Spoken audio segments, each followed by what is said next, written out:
کان کے ذریعے ہم آوازیں سنتے ہیں، چاہے وہ انسانوں کی باتیں ہوں، پرندوں کی چہچہاہٹ ہو یا کسی خطرے کی آواز ہو۔ سیکھنے اور سمجھنے میں مدد جو کانوں کے ذریعے ہی ممکن ہے، توازن برقرار رکھتا ہے تاکہ ہم سیدھے چل سکیں اور نہ گر سکیں، اور خطرے سے آگاہی، اگر کہیں گاڑی آ رہی ہو یا کوئی خطرناک آواز ہو تو کان ہی ہمیں خبردار کرتے ہیں۔ کان سے نکلنے والی میل کو طبی زبان میں سیروس کہا جاتا ہے۔ یہ ایک قدرتی مادہ ہے جو ہمارے کان کی حفاظت کے لیے بنتا ہے۔ آج ہم کان کے بارے میں آپ کو بتائیں گے، شاید آپ نے نہ سنی ہو۔ کان کا میل کیا ہوتا ہے؟ کان کا میل دراصل تیل، پسینے اور گرد و غبار کے ملاب سے بنتا ہے۔ یہ کان کے اندرونی حصوں کو جراثیم، گرد اور پانی سے بچاتا ہے۔ اب یہ سوال پیدا ہوتا ہے، کان کا میل بنتا کیوں ہے؟ کان کو انفیکشن سے بچانے کے لیے، کان کی جلد کو نیم اور محفوظ رکھنے کے لیے، گرد و غبار اور چھوٹے کیڑوں کو اندر جانے سے روکنے کے لیے۔ کبھی کبھی یہ میل زیادہ بن کر کان کے راستوں کو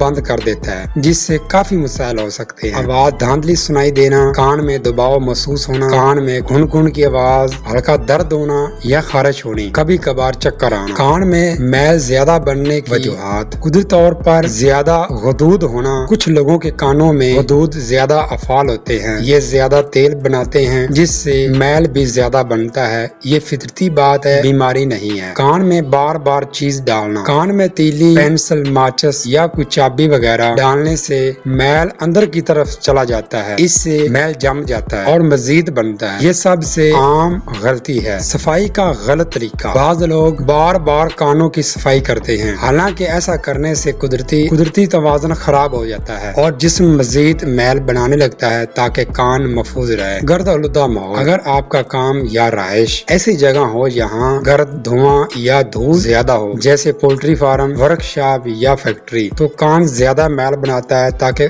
گرد کو روکے۔ ہیڈ فون زیادہ دیر لگانے سے بھی کان کے اندر ہوا کی آمد و رفت کم ہو جاتی ہے، اس سے میل پگھل کر جم جاتا ہے اور جمع ہو جاتا ہے۔ بڑھتی عمر میں کان کے غدود کا تیل خشک ہونے لگتا ہے، جس سے میل سخت اور زیادہ جم جاتا ہے، اور جن لوگوں کی جلد خشک رہتی ہے یا الرجی ہوتی ہے، ان کے کانوں میں جلد کے ذرات زیادہ جڑتے ہیں جو میل کے ساتھ مل کر اسے بڑھا دیتے ہیں۔ زیادہ میل بننے سے بچنے کے طریقے: کان کو اندر کبھی چیز نہ ڈالیں، ہفتے میں ایک بار نیم گرم زیتون کے تیل کے 2 قطرے ڈالنا مفید ہے۔ گرد آلودہ جگہوں پر کان ڈھک کر رکھیں۔ ہیڈ فون کم وقت کے لیے استعمال کریں۔ اگر کان بند لگے تو ڈاکٹر سے معائنہ کروائیں۔ کان میں کبھی بھی کوئی نوکدار چیز، تیلی نہ ڈالیں۔ اگر کان میں درد، سوجن یا پیپ ہے تو گھر کا علاج نہ کریں۔ اگر کان بند ہو جائے یا سننے میں کمی آئے، اگر میل سخت جم گیا ہو اور خود نہ نکل رہا ہو، اگر کان میں گھن گھن کی آوازیں یا چکر آنا، اگر میل کے ساتھ درد ہو یا سوجن ہو، ان سب معاملات میں ڈاکٹر سے رجوع کریں۔ Thanks for watching.